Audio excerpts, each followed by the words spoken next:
Hey, all, welcome to the short-term show special episode series on the Smoky Mountains in Tennessee. We are doing a 10-episode deep dive into buying short-term rentals in the Smoky Mountains. So we're going to talk about a lot of things in these episodes, and we'll probably be doing a quarterly update from here on out after we finish these 10. So make sure you hit that subscribe button so you get those delivered straight to your phone when they come out.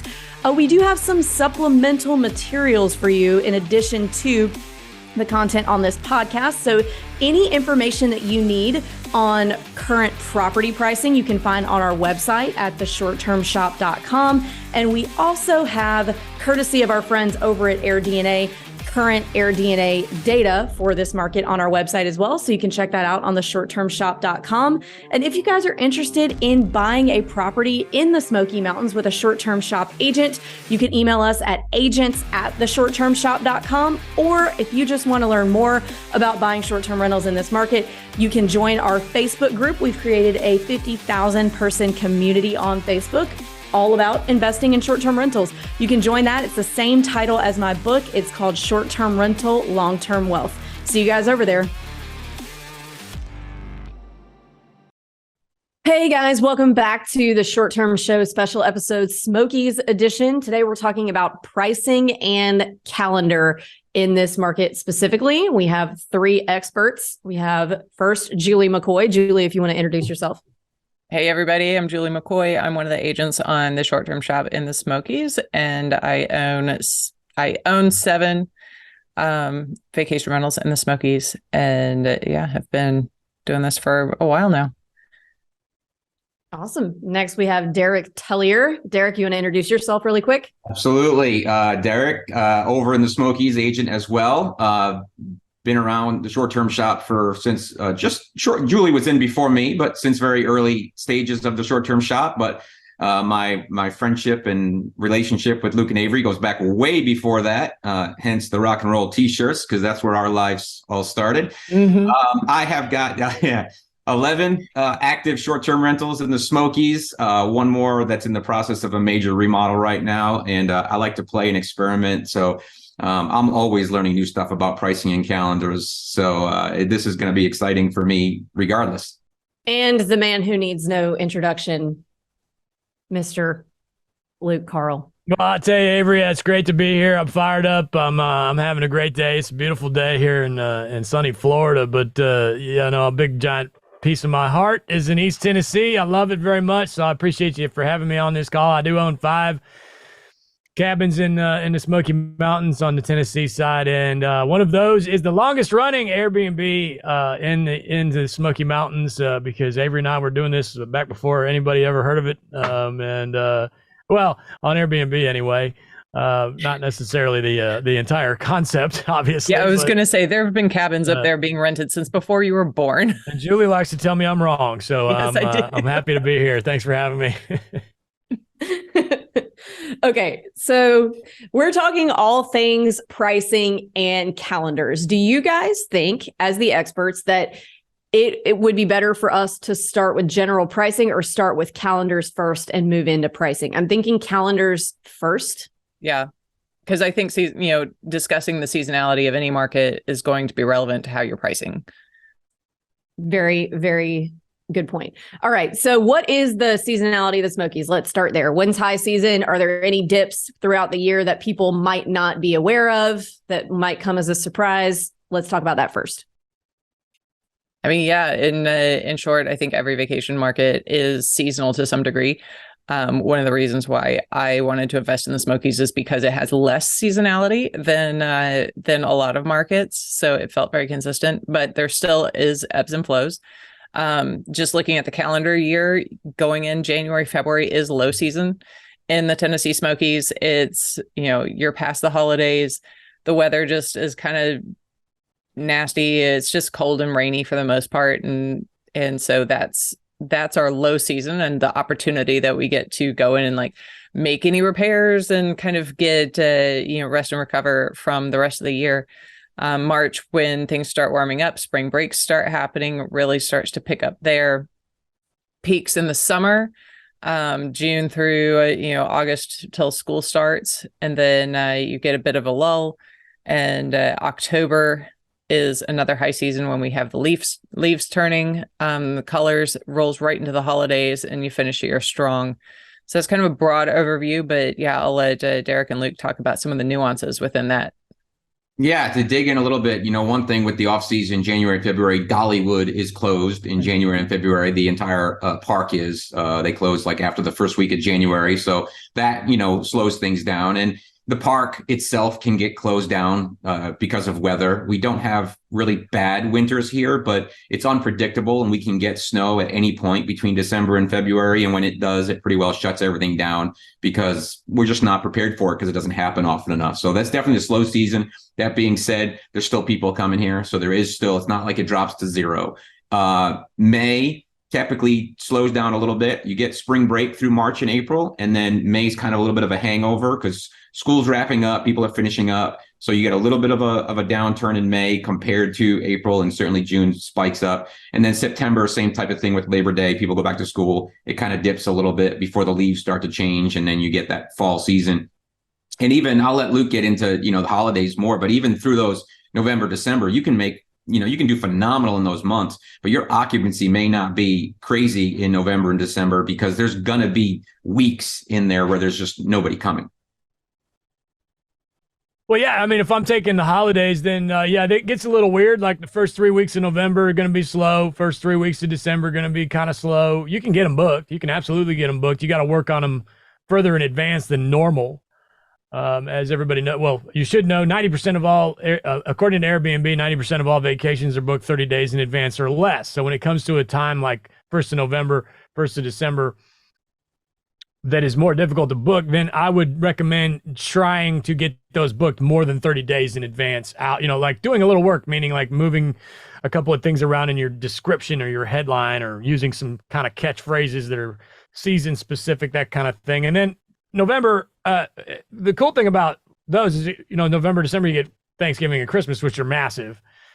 And a lot of times your December will end up being, my December usually ends up being right on par with like a March, give or take, like a normal-ish month, if there is such a thing in short term, because of, Christmas is going to be so heavy.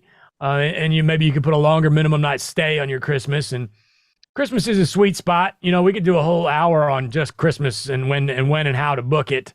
But and then, you roll in after New Year's and things get a little wacky again. But what I want to point out, I'm sure we're going to get to this anyway, but I'm just going to throw it out there. Don't, when you hear all these dates, these slow times and this and that, don't base when you're going to buy your property on that. I shouldn't buy in the slow season. Yeah. Why? I mean, first of all, don't overthink it. And second of all, just buy when you got the down payment. That's the hard part anyway, and yeah, maybe you have to carry this thing for a month or two. Big deal. You're going to be so busy getting it ready. These things are hard to get set up. I mean, it's a lot of time and effort with couches and pictures and all this other stuff. But anyway, yeah, I wouldn't spend too much time on basing your purchase on whether it's busy or slow out there. Well, and the other part is our slow season is only a couple of months long. So, your average real estate transaction from when you go under contract to closing is going to be at least 30 days. And so that's half of it right there. Never mind the part that goes into, identifying the property, offering, getting under contract, and then, after closing, the setup, as you're saying. So, if you open the year, it's like, oh, it's slow season, you're running right into high season, as you're ready to launch. So I actually view that all other things being equal. I like buying in the slow season for that reason, but I agree. Don't try and time the market in that respect. Just when you are ready to pull the trigger, go for it.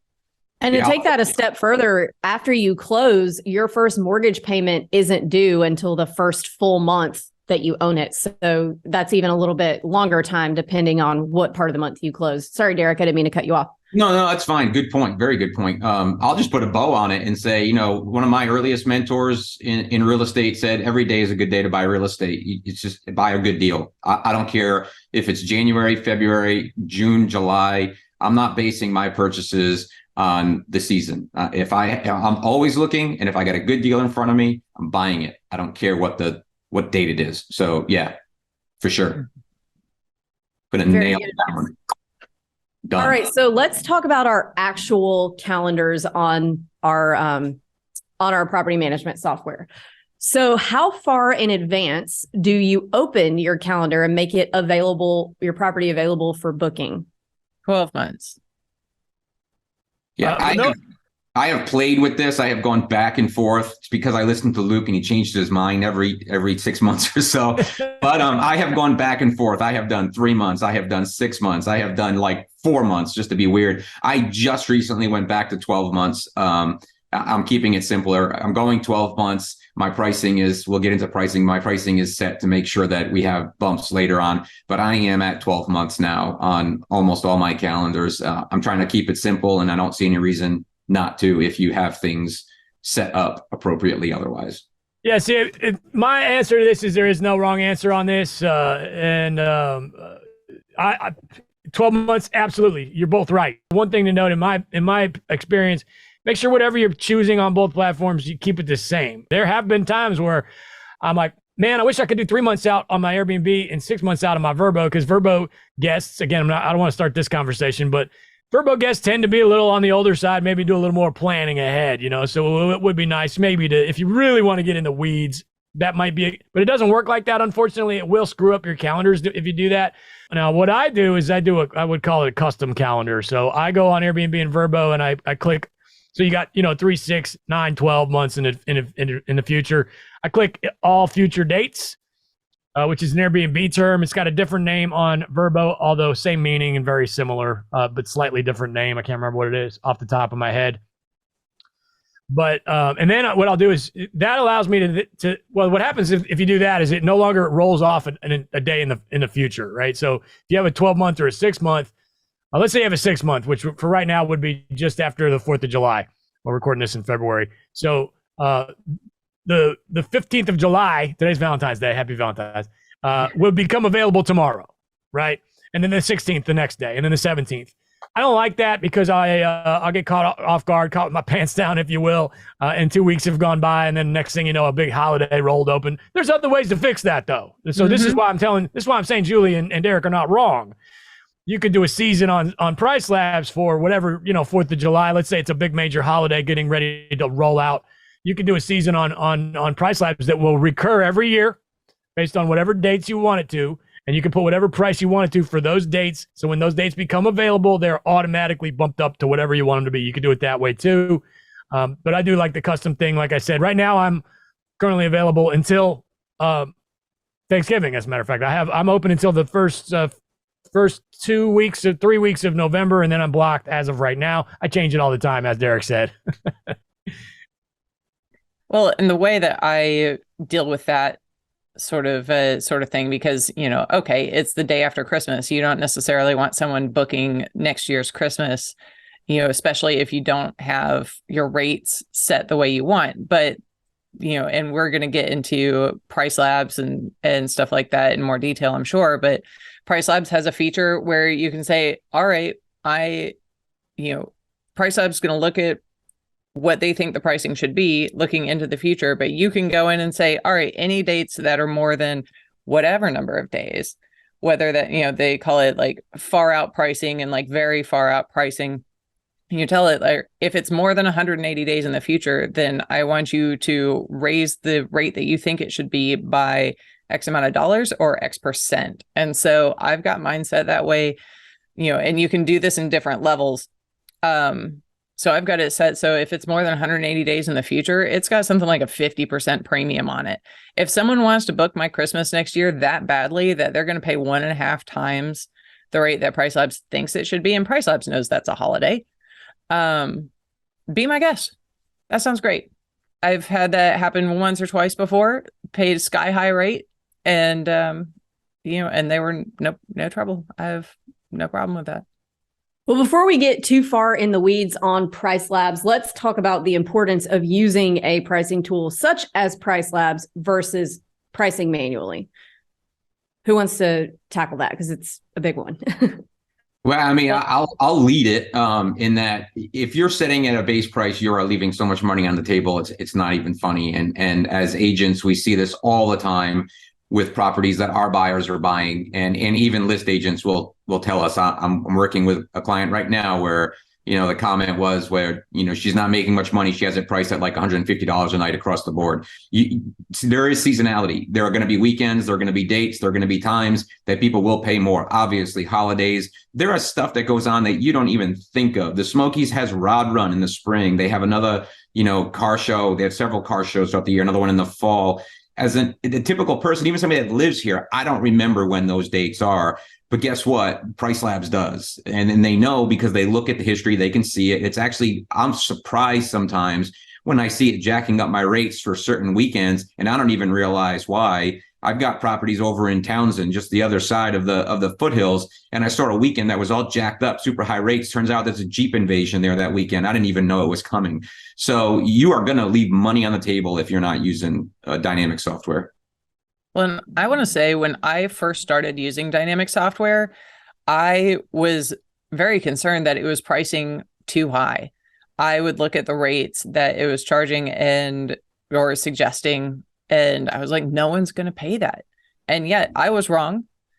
Did every night get booked? No, but that's not going to happen anyway, generally speaking. And yeah, I was amazed at what people would pay to stay at my property. And so I learned very quickly to trust it.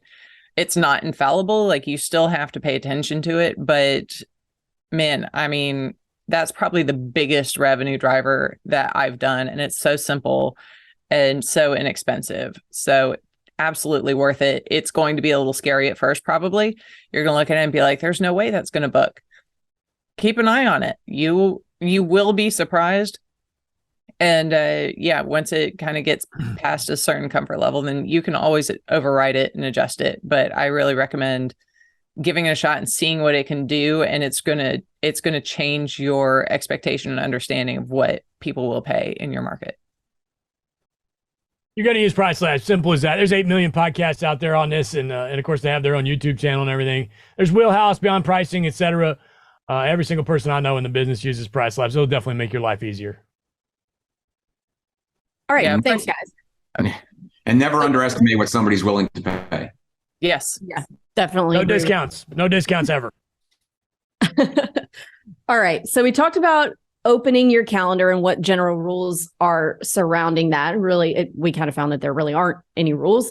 What about minimum night stays? And everybody here owns a range of different size properties. So I see one of the biggest mistakes that I see people making when they post in our short-term rental listing advice Facebook group and they say, hey, why am I not booking? And they have some outrageous minimum night stay. So what is y'all's advice in terms of minimum night stays for small versus medium versus large properties?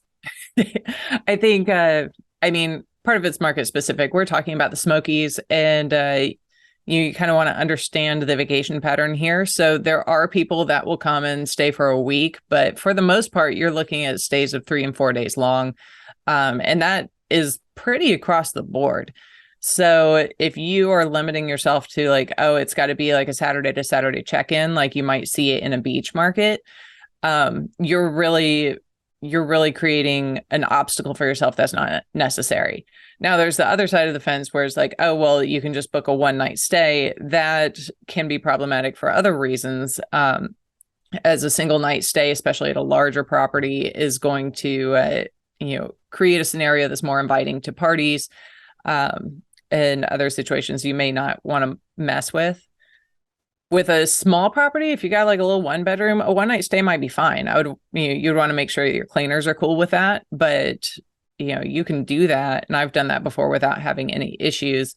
Now, I just don't like the hassle factor of it. So I've got a 2-night minimum on my little properties. And these are like 1-bedroom cabins. And for my bigger properties, I have a minimum of 3 nights for like a close, but I want at least 3 nights.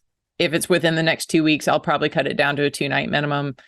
If it's far out, I want 4 to 5 nights, depending on the season. This is all stuff that I have set up in Price Labs. Yeah, very similar.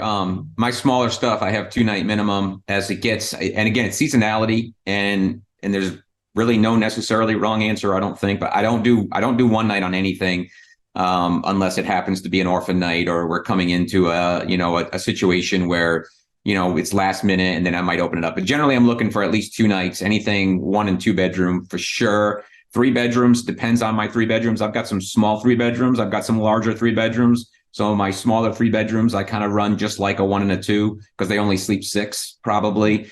So I'm usually doing those at 2 nights with 3 nights on the weekend. So Friday and Saturday, I'm usually trying to get 3 nights and then I kind of watch it. And again, as we get into summer, I might expand that a little bit. I'm still going to probably stick with 2s, but the 3 nights I'm going to be a little bit more diligent about on the weekends. On my bigger properties, I've been doing 3-night minimum with 4-night on the weekends. And, I just recently, it's slow time of year, but I was trying to get a couple of bookings, and President's Day weekend is today's recording is this coming weekend. And I wasn't booked. And I was like the only good sized property not booked that I could find.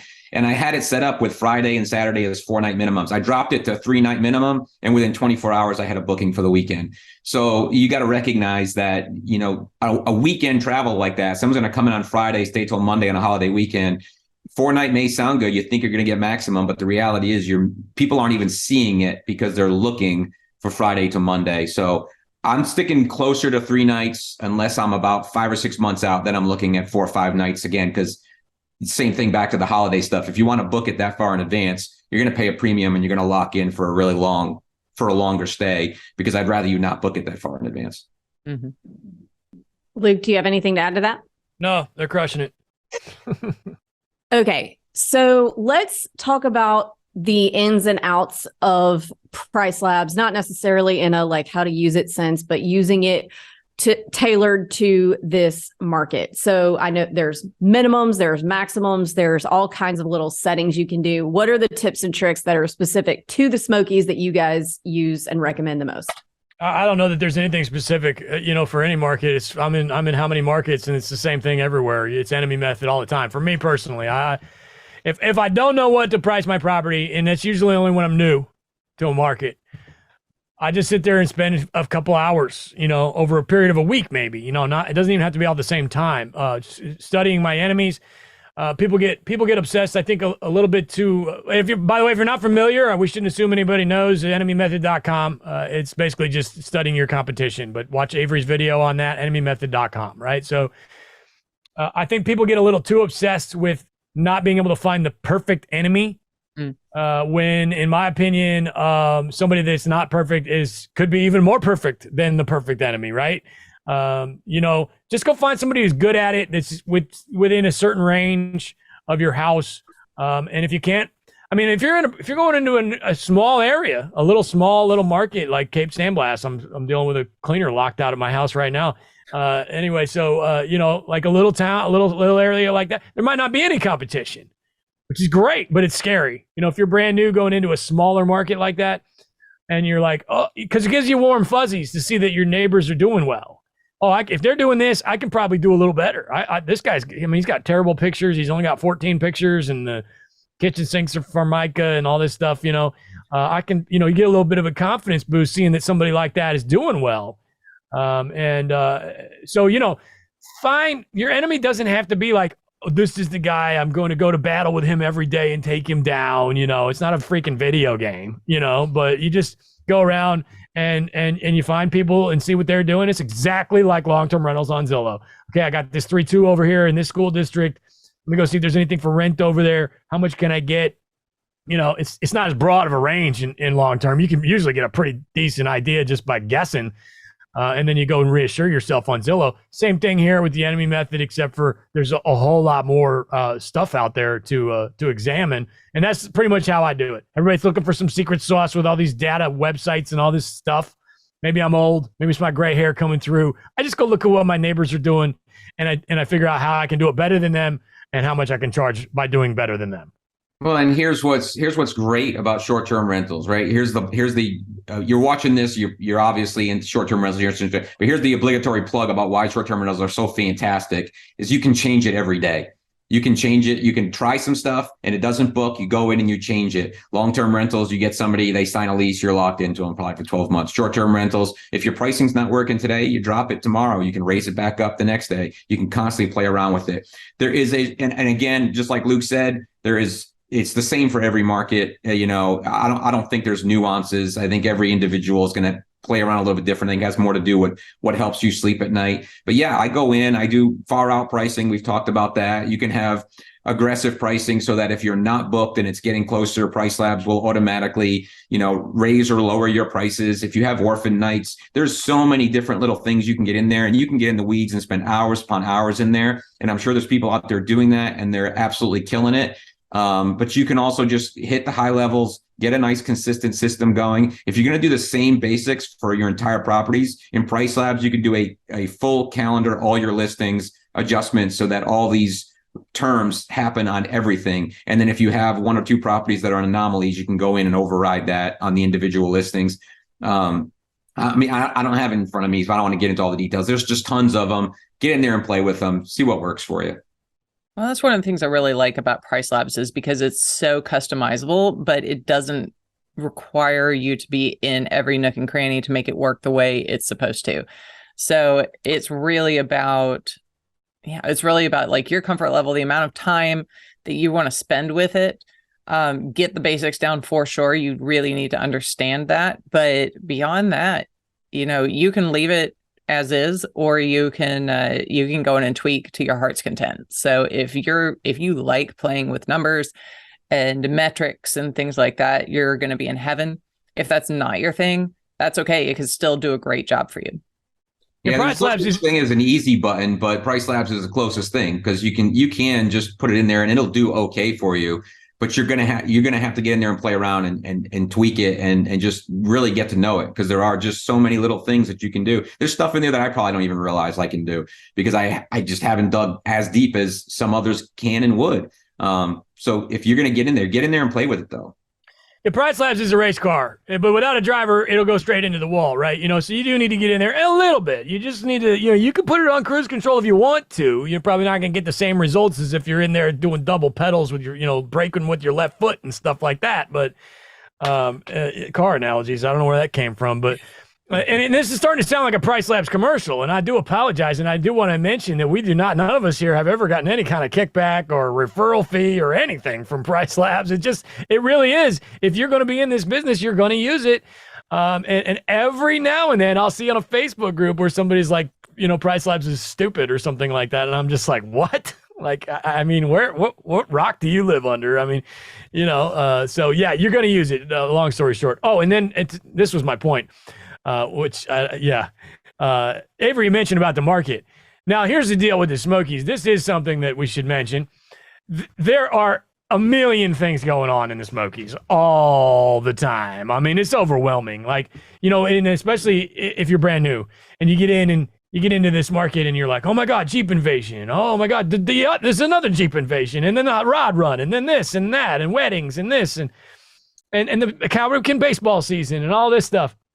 And it never ends. And the Fireflies, and it's all this cool, fun stuff. And it can be very overwhelming. And I'll be honest with you, I just kind of let Price Labs handle that stuff. And I feel that it does a very good job. And a lot of that has to do with scaling, I think, too. You can't move on to the second, third, fourth, 28th property if you're sitting there worrying about Firefly season every year. You know what I mean? At a certain point, you got to stop micromanaging. But it is a very fine line between micromanaging and not paying any attention. Agreed. That's true. But I feel like in the last year, I kind of tipped over from, the micromanager to not paying attention. And I know that I left money on the table as a result. I had a lot going on and my cabins were kind of on autopilot. I, had good enough systems that I could do that and knew the wheels wouldn't come off. And so that's what I did. But also looking back on the year, I'm just like, yeah, they could have done better had I been more engaged. This is going to depend on where you're at in your journey. I have a good friend of mine who is, at a point where he's been doing a bunch of remodels and he needs to optimize what he's got available right now, even in the slow season. And he is in there every single day making tweaks and making adjustments. And he's like 100% booked in February on a couple of these little 1-bedroom studio cabins that he has. And it may feel like he's dirt cheap on his rates, but he's making $3,600 out of this little cabin, whereas my 1-bedroom is going to do like $1,800 this weekend or this week or this month because I didn't get in there and tweak it. So who's doing better, him or me? Well, it depends on the perspective. maybe I'm in a position where I'm okay with not trying to keep it full. I don't want to get some more work done because I've got, 10 of these things, 11 of these things.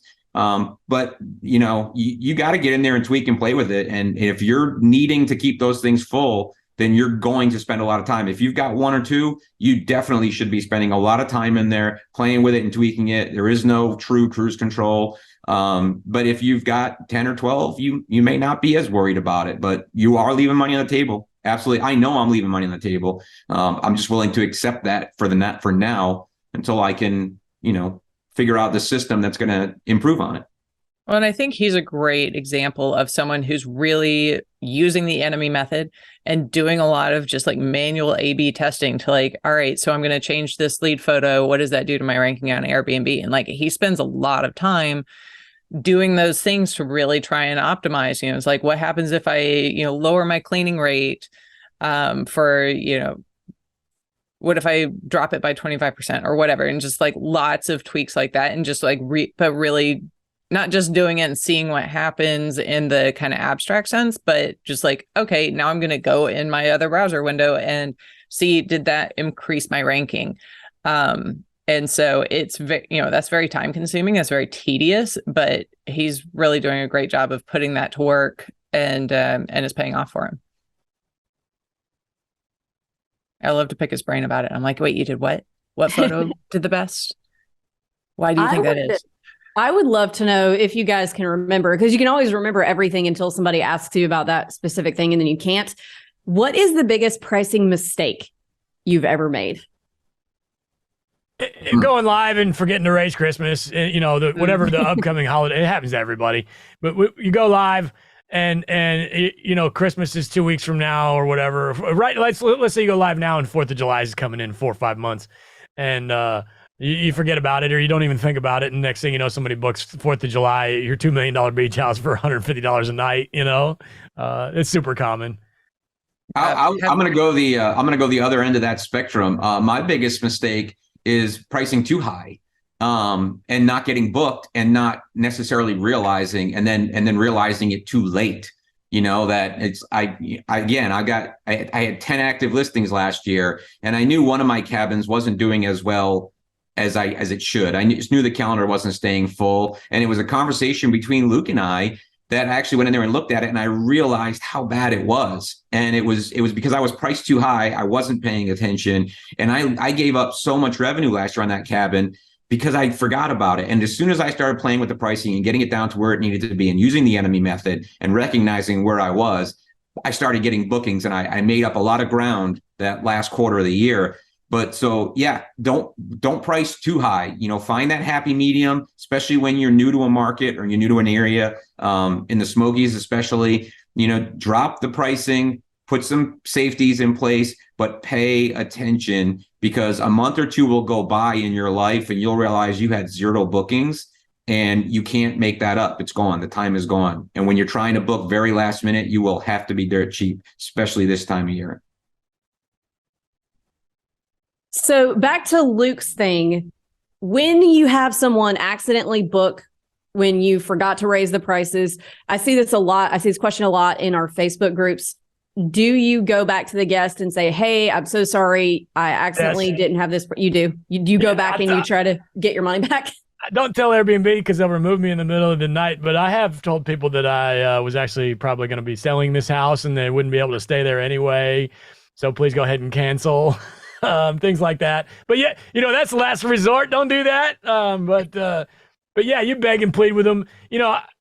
Here's the deal. When it'll happen, it will happen. And when it does happen, they know they got a deal. They know, and they're going to throw a little bit of a fit. But I had to tell one person one time, listen, you went up to the cash register at the store with these jeans, and they had the sticker from the wrong pair of jeans on them. And I'm sorry, but I just can't do it. Maybe that store would let it slide on a pair of jeans, but I'm not going to do that on a $3,000 vacation, so most of the time they realize that it was, I had a one time where I can't remember the exact circumstances, but not that long ago here's what it was. I put $7 a night instead of a $7 minimum on Price Labs. I know manual override. Oh God. and the minimum price per night on both platforms is $10. So it defaulted to $10. And I had somebody book like, it was like 8 days in May or whatever, or March. It was like a spring break thing or something, April, I don't know. And it was like $10 a night. And I messaged, it happened to 2 people. And I was like, hey, just, I'm sure you're aware that we can't rent this house to you for $10 a night. I don't know what happened. I'm sorry. And they throw a little bit of a fit, but all you can do is hope that they'll understand. And they really kind of have no choice at that point for $10 a night. Now that's an extreme example. Yeah, I'm fortunate. I've never had an extreme one happen. My first ever listing, we were setting it up in it used to be called Your Porter. It's Guesty now, but Luke was helping me, and we set it up. And as soon as we activated the listing in Guesty, it automatically made Airbnb live, and neither of us realized that had happened. And while we were on the phone setting it up, I had gotten a booking. Fortunately, I had my price set a little bit high anyway, so I had no cleaning fee. I had nothing else. But I booked a 1-bedroom cabin at like $250 a night on Memorial Day weekend. It was like nothing to complain about, so we kept it. But yeah, other than that, I've not had to come to that situation. But if it was extreme, I absolutely would reach out to the guest and have a conversation, try to have an adult professional conversation with them about that there was an error, and request that they cancel. And hopefully it resolves itself. I'm sure there's stories out there of the guests that refused, but most of the stories I've read, the people who have been in that position, the guest has been understanding and been willing to cancel. Avery, your uncle did this recently, did he not? Yes, I was just going to bring that up. Good old Uncle Jody. So they went to book, I think, a trip to Park City for maybe this Christmas or January. And it was super cheap. And the host said, oh my gosh, I'm sorry. I just opened my calendar and I wasn't paying attention. And so they texted me, and I didn't know they were going to use this information for good, for evil and not good. But they said, can they cancel on their end? Can the host cancel on their end? She says she didn't have her calendar right. I'm like, well, they can, but they're risking, losing their superhost status. They'll get dinged. And so they went back to the host and they said, well, you'll lose your superhost status if you cancel me. So I'm going to stay here. And I was like, oh my gosh. So I just stayed out of it from that point. But yeah, they did do that. I haven't asked for an update on if they kept the reservation or not. But actually, was it Sundance weekend or week? Because that's Christmas, January. And that's like the peak in Park City. Oh yeah, it was definitely, either way, it was peak. Maybe not Sundance peak, but definitely peak. Well, I actually went out of my lane on that one, and I texted your uncle on the side, and I said, dude, you've got to cancel that reservation. I'm sorry to tell you, but you can't go stay at that house for $50 a night. You just can't do that. And so he finally, I don't know if he ended up doing it. He didn't tell me, but I felt like I did get somewhere with him. Hey, I'm a believer in karma. You did something wrong. Own up to it, and you didn't do anything wrong in that situation. Right. Again, the host made the mistake, so I take that back. It's not that you did something, but that it's just not right. It may be legal, there may be nothing wrong with it from a certain perspective, but there's some part of you that knows. If you have to ask yourself, should I do this or not? The answer is probably no. I mean, that's pretty safe. If you're asking that question of yourself, the answer, and then it's up to you if you sleep well at night. Dude, Derek, where were you in my 20s, man? I was not this. I promise you. Because all the time I was like, I shouldn't be doing this. I should not be doing this. And it's so cool, but I should not be doing this. Yeah. Well, I'm going to say, we all talk about wishing we knew ourselves in our 20s, what advice we give ourselves. The fact is, none of us would listen to ourselves now. No, I wouldn't even want to talk to that dude. Well, I feel like this is not directly related to pricing, but when you're setting up on Airbnb and Vrbo, they, as like their main onboarding process, they do not ask you what the cleaning fee is. You have to make your listing live and then go in and set the cleaning fee after. And I've definitely been caught a couple of times where I forgot to do that and got bookings. So I just had to eat the cleaning fee on it. So make a note that you need to do that immediately after going live, because they don't give you the option when you're doing your first setup, which is annoying as can be, but Yeah, I was gonna say, I don't know if we want to get into that right now, but we can talk about that initial setup. You know, when you're first setting up Guesty, I hit on it. Julie just brought up a good point. When you go into Airbnb and you start your listing, it's only going to ask you the bare minimum. And if you're not, savvy enough to recognize that that's all they're asking you is the bare minimum, and then you go live, you're gonna miss a lot of stuff. So as soon as you go live, you go back to your listing, pause it, and now start going back through page by page, because there's a ton of stuff that is not going to be there. And your calendar is going to be a big part of your calendar. Your pricing is all going to be a big part of that. And if we want to talk about that initial pricing, Luke has a phenomenal method where the number keeps going up because of the world we live in. When I started, it was $250 a night. Now it's $4,000 a night. Are we higher than that now, Luke? No, it's $4,000, and as a matter of fact, that's chapter 10 in the blue book, not the purple book, the blue book, chapter 10. Book.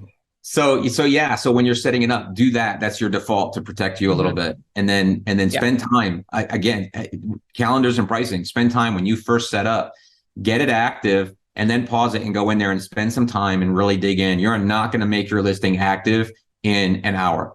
You're going to spend an hour on what you think is an active listing. You are going to spend several hours over the course of a week, if you're doing it right, unless you've got really good systems, getting your listing and your pricing and your calendar right in order before you actually go live. I'm going to go ahead and take this opportunity to give a little plug, by the way. If you want to know more about that stuff and how to do all that, I'll teach you that in a little class called Management Monday. If you buy a house with the shop, if you found this video inadvertently or whatever, and you like our vibe, you want to come buy a house with us, I'll teach you that and much more every Monday in a class called Management Monday. Plug.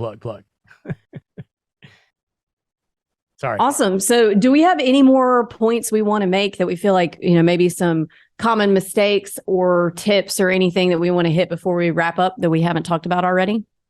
I can't think of anything. I mean, it's such a, the most important thing, we've said it over and over again, is get in there and learn it. Get in there and play with the calendars. That's the most important aspect. Is I don't care if you've been doing this for a day or 10 years. The algorithms are changing, the softwares are changing. Don't ever think you've got it figured out, because the minute you think you've got it figured out and you think you've got your systems in place and they're all operating and you don't have to get involved anymore, that's when it's going to bite you in the ass. So whether it's you personally, whether you've got somebody working for you, whether you've got somebody involved, stay on top of it and never, ever, ever stop learning how it works. Yeah, for me, long story short, January, February, a little bit slow. Work on those in like October, September-ish. Work on those, meaning make sure your prices are where you want them to be a little ahead of time.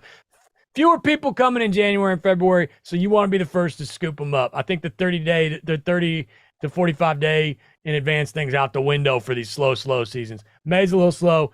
September's a little slow with back to school. So just don't be caught off guard. I see it every year. Everybody's like, oh my God, it's so slow. Well, dude, what were you expecting? This is the gig. That's like saying, oh my God, I had to repaint the kitchen after this tenant moved out. Well, what were you expecting? Of course you had to repaint the kitchen. It's just part of it. Anyway, don't overthink it. All right. Well, on that note, if you guys want to buy a house with us, Luke already told you how to do that, but theshorttermshop.com, or make sure you join our Facebook group called Short-Term Rental, Long-Term Wealth, same as, you're really distracting me with the baseball thing. Same as the name of the book. Look how distracted you got me doing that.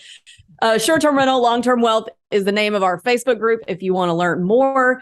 And we also have a weekly office hours session, we call it, that anybody can sign on to and ask Luke and I questions about short-term rentals. And you can get the link to that at strquestions.com. Thanks, guys. Thank you. Thanks. Thanks.